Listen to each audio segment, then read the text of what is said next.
Hey, this is Kirk Corte, and in this week's Atlantic edition of Forerunners, the Surfline podcast dedicating to helping you score waves, Mike Watson, Rob Mitzdifer, and I will have a roundtable discussion on COVID-19's impact on surfing and beach closures before circling back to a potential change in the weather pattern that will impact our surf through the start of April. And shameless plug, if you aren't already a premium member, go to surfline.com/Forerunners podcast for a free 15-day trial of Surfline Premium. Here we go. Okay, this is Sean Collins, Chief Forecaster of Surfline, and this is, the first order of business, looking down on the Southern Hemisphere, what to expect over the next 2 weeks. At any given moment, a perfect wave is breaking somewhere on this earth.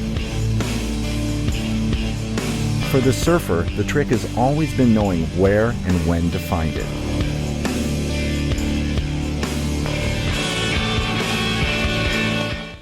Hey, I'm Surfline lead forecaster Kirk Corte, and I'm joined here with Mike Watson and Rob Mitzdifer, our forecasters based on the East Coast of the U.S. Obviously, the big story as we continue through here is COVID-19 and its impacts not only on us, or the world really, but beach closures and how that's impacted, our ability to surf and even kind of crowd control. Really, as we when there are waves, we still want to maintain our social distancing and not spread the virus any more than it is. So, Mike and Rob, I know Mike, there's been some closures down on the Florida coast there. Can you kind of walk us through some of the stuff that's going on there and kind of what's happening on the ground? And then Rob and I, we can kind of discuss what's going on here and elsewhere on the East Coast. Yeah, absolutely. Kind of the thing here in Florida right now is our governor has shut things down. It feels more like they're just kind of leaving it to the municipalities.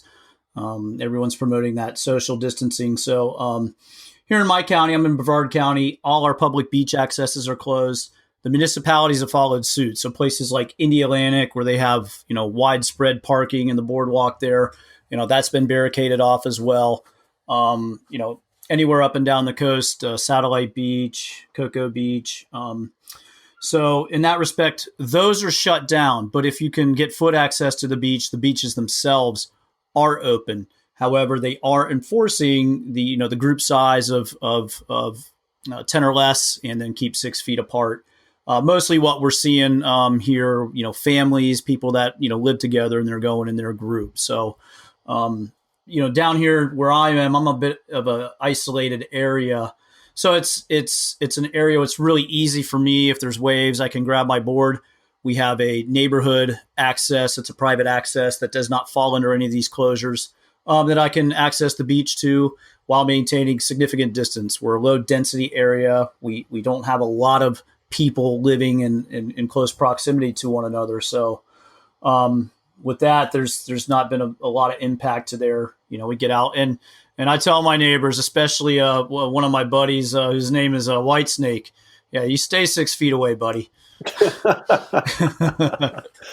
Oh man! Yeah, no, we love him. How do you get a nickname like that? Yeah. Do you love 80s music? Exactly, or what? Isn't it? Yeah, yeah, Whitesnake, and he'll tell you, your wave is my wave. It's funny. He even had a shirt made, so believe him. Seriously. If I had visual here, I'd hold it up for you. But because I have one, but yeah, he's a good bloke. But yeah, it's fun to rib and kind of keep some humor going with everything going on. Outside of here, South Florida closed their beaches. Many days ago, they've been closed. We're seeing them call people out of surfing. So I didn't see explicitly said that surfing wasn't allowed, but they closed the boat ramps and what have you there. So they've called those people out of the water. That area, the last I checked, everything's changing by the minute, but that's where, our highest concentration has been with nearly 50% of the cases in the state there. We just want to, just limit the amount of the spread, so we're not overwhelming our medical facilities here in the state. So, if you can access the beach, via a footpath, a lot of people up in Satellite Beach, Indian Harbor Beach, Indialantic, they have these, these footpaths where they can walk across, so they're not shut off there. And as far as I know, there's no plans to close the beaches here in this county, but there is very, very limited parking as well. Now, One development we had yesterday is they did put Orlando on lockdown for necessary travel only. That's like going to the store, if you've got a doctor's appointment and what have you. So that kind of puts a lid on surfers coming from there. With the amount of access available, and those guys driving, we want to consider that. If I know a lot of guys just are looking to get wet and do something healthy. Being outdoors is healthy. Surfing is a sport we can keep distance. A lot of sandbar to spread out on. So, but that might make it a little bit more difficult for guys coming from there or from, say, the Tampa area to get wet. So, yeah, there's things are changing by the minute too. So, it's just keep up to date on things. But right now, that's currently where we stand. And I know up your way, Rob and Kurt, you guys have some similar things in place. Is that correct? Kind of, they're out in Dare Island. I mean, Dare County. Dare County. Excuse me. I'm thinking island and county and mashing the two together.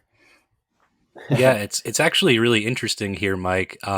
Just where we are here in the Outer Banks, being just geographically isolated from, really the rest of the country.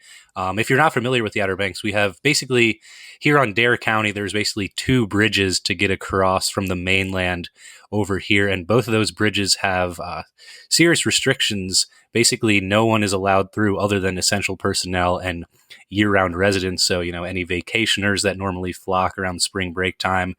We're getting closer to the heart of spring. So it's really interesting to see any second homeowners not allowed over the bridges, which is, this is kind of an interesting kind of social experiment I've been seeing going on, not just here in the Outer Banks where, of course, the bridges are closed, but up in New Jersey, I've been seeing, that's where I'm from. And, there's an interesting kind of socioeconomic divide between people who live at the beach and at the shore and the people who own second homes down there. It's really unique seeing, personally, I'm not a property owner. I'm fairly young and I don't really have a stake in this per se. But it's really interesting to see the divide between second homeowners and locals and how, if you own property and you've been paying taxes and you're not allowed to go to your house like you are here on the Outer Banks, like, yeah, I feel bad for those people, no doubt. But on the other end of the stick, like, second homeowners come into their, vacation house in a place in a time that's as serious as right now is definitely a little bit questionable. So, Kurt, what's your take on that whole thing? How much time you got? No. Yeah, it's I feel for it. I'm a homeowner here in Dare County, and my family also. My family's based up in Virginia Beach, and we've had a family home here since the 80s. And basically what it means right now is if anything needs to go on in that house, I have to go over there and fix it because nobody else can come down here. But I see both sides, but you look at the infrastructure that we have in place on a place like the Outer Banks. And if we were to have a significant outbreak here, it would immediately overwhelm the healthcare system we have in place. So from that aspect, I feel like restricting access, and it's not, necessarily, I go both ways, I guess is kind of the, mm-hmm. I can convince myself of one thing one time. And then, the other aspect, I respect, the people that pay, but, I also don't like their attitude a lot of times when they say that, basically we're here because of the tax burden they carry, which yeah, no one asked them to do that anyway. But down, down here, and we're in a similar light. We have a lot of seasonal residents, and what happened when they shut down things in New York, up there, they all started flying down here to their second homes, and our governor did put a 14-day quarantine on anyone coming, from those areas. So if you're, people are flying in and flocking here from New York, which is a concern, because that's one of the highest concentration of cases. Coming into the state. So, our governor put that lockdown. I think it was a couple days ago that he announced that. It might have been Monday, but yeah, anyone coming in from New York's under a 14-day quarantine.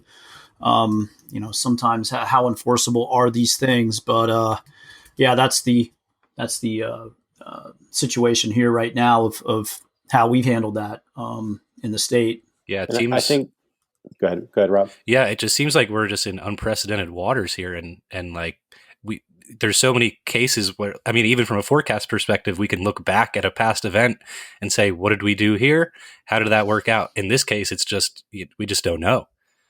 Yeah, absolutely. Yeah. I mean, we know And one thing is that this virus is extremely easily spreadable, and a lot of people can get sick, and a lot of people get sick at once, which just overwhelms things. Which is the whole point of trying to avoid everyone. Is we know people are going to get sick, and we know that's going to happen, but keep things under the capacity of what our healthcare system can handle, and that's why the distancing aspect is so important.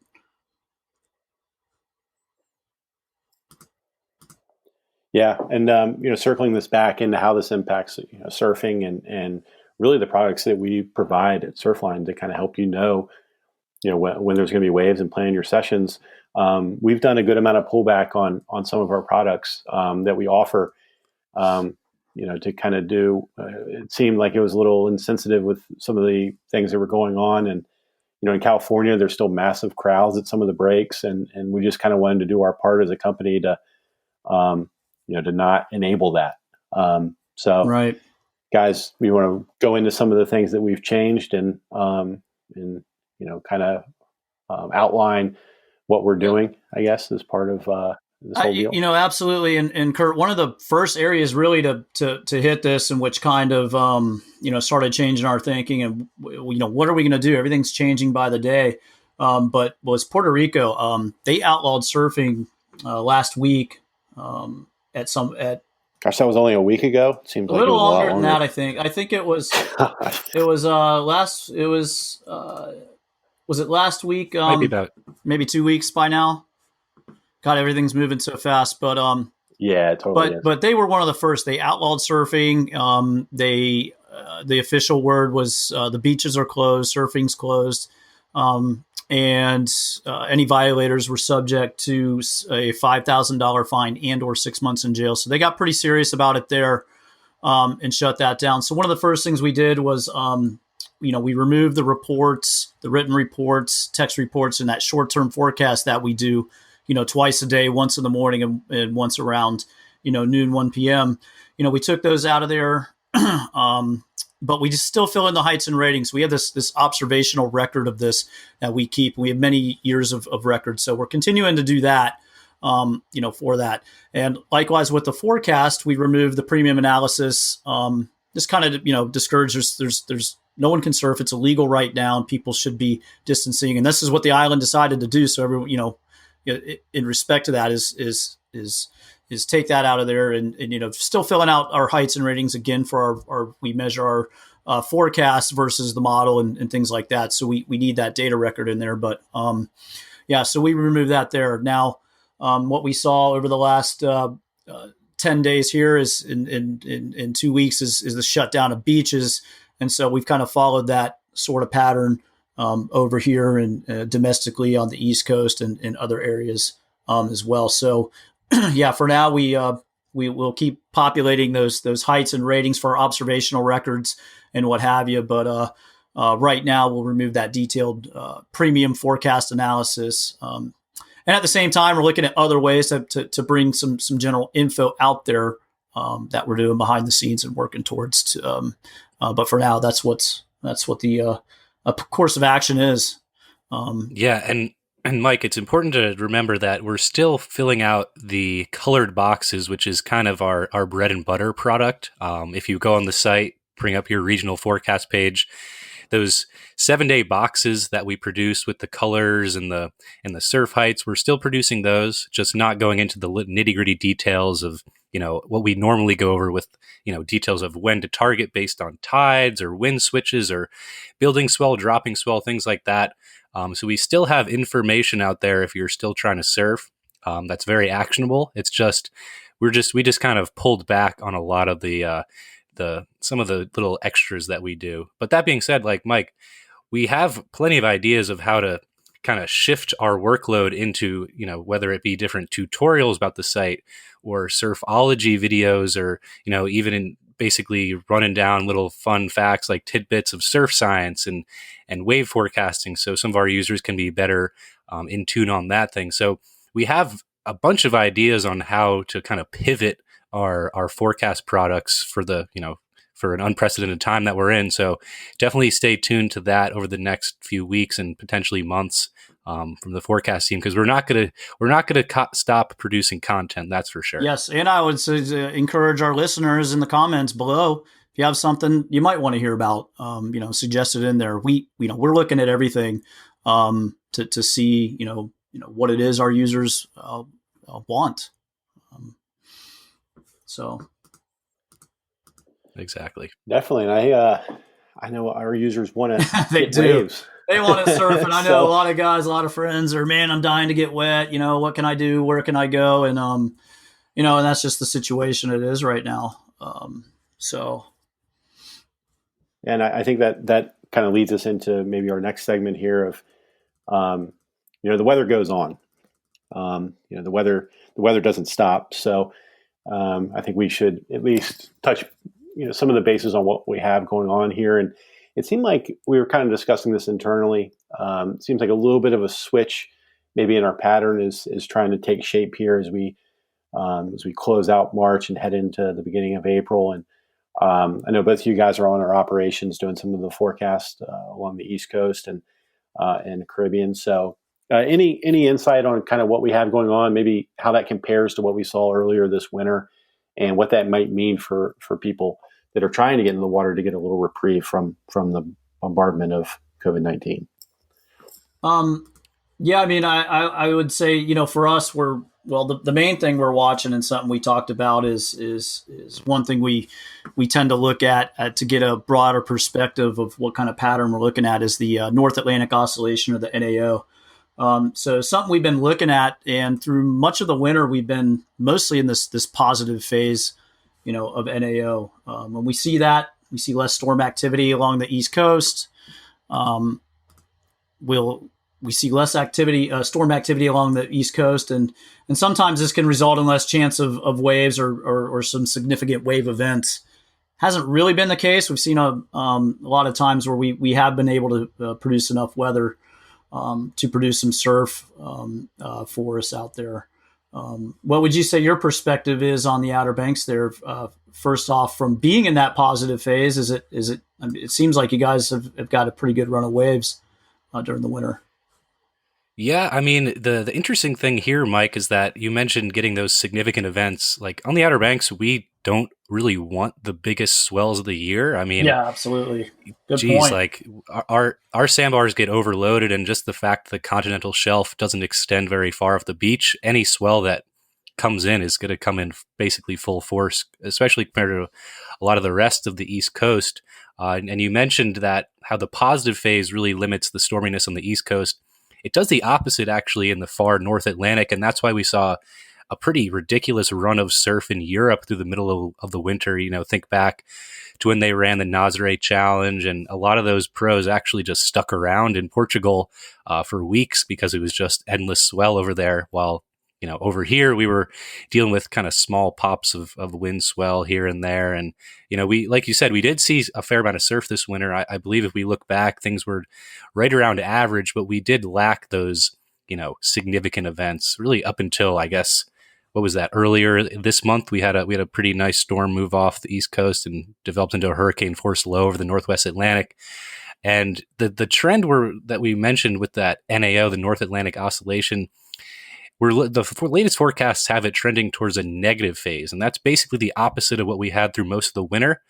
And what that's going to do, most likely, of course, these oscillations don't dictate exact weather; they more dictate patterns and kind of your climate trend through a season.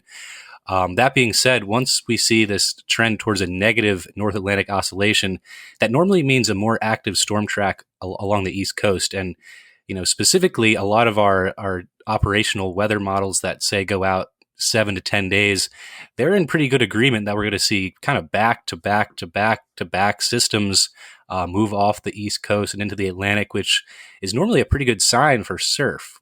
you know? Yeah, absolutely. And one thing I want to point out that, you mentioned a lot of these operational models, and two, like to add in when we look at the ensembles, which is several models, slightly different starting points for the models. And when you look at these, we're not seeing a lot of spread between those. So when we see things like that with a very minimal spread between, a suite of weather models, that just gives us more confidence that this is going to occur. So yeah, definitely one thing we're looking at. From a Florida perspective down here now, this is going to be welcome because what it tends to bring in cooler air along the East Coast, and it's been fairly hot here past couple days. So we kind of welcome that in fingers crossed. Yeah, Mike, I know we were chatting briefly about this earlier. So this winter was mostly in the positive phase of the NAO, but the one time it did dip negative, something interesting happened, didn't it? Yes, it did. So, a lot of these times in these negative NAOs and the storminess, and it brings in that cooler weather, well, that usually comes with northwest winds. When those northwest winds settle in along the Florida coast, we start to look south. And we had one of these around Super Bowl weekend. In fact, Super Bowl Sunday saw some pretty fun waves down in the South Florida region behind one of these cold fronts that came in when the NAO index was slightly negative then. So yeah, some of those can be beneficial to some areas of the Florida coast. And as you mentioned, like, you guys don't want those strong storms, but a lot of times some of those storms that bring in the northwest winds are not initially the best wave makers for areas like Central and North Florida. We have to wait till after that kind of settles down, and maybe the storm pushes offshore and sends some swell back. But can be beneficial to some areas and not so beneficial to others. Yeah. One more thing that I would note is our water temperatures here on the Outer Banks. We stayed several degrees above normal this year. It seems like we had a good amount of southerly swells. I know I was looking back at some of my notes, but the Hatteras Front, which is kind of a water temperature gradient that tends to migrate up and down the southern part of the Outer Banks. There was water temperatures in the 60s for a good portion of December and into January down around the Buxton and Avon area, and that's a pretty rare thing. Even up here, I think we only dropped down below the mid 40s for a short period of time, which I can't remember really that happening in years past. It seems like if we do have a warm period, it's followed by a pretty darn cold period. So it's definitely a unique winter, and hopefully as we continue through spring here, we'll get some waves, and that'll offer us the chance to kind of get out there, get wet, and maybe forget about some of the things that are happening on land here for us over the next weeks and months. Absolutely. That's the hope. All right. Well, any last thoughts, fellas, before we sign off here and get back to our forecast? I think a couple things to point out. If you are looking to get wet, some of these storms will send a little bit of surf out to at least the Florida region down this way. So those with some foot access, there'll be some moments to check out if you need to get out and get some exercise. But keeping in mind that all important, just stay spread out if you do head over and paddle out.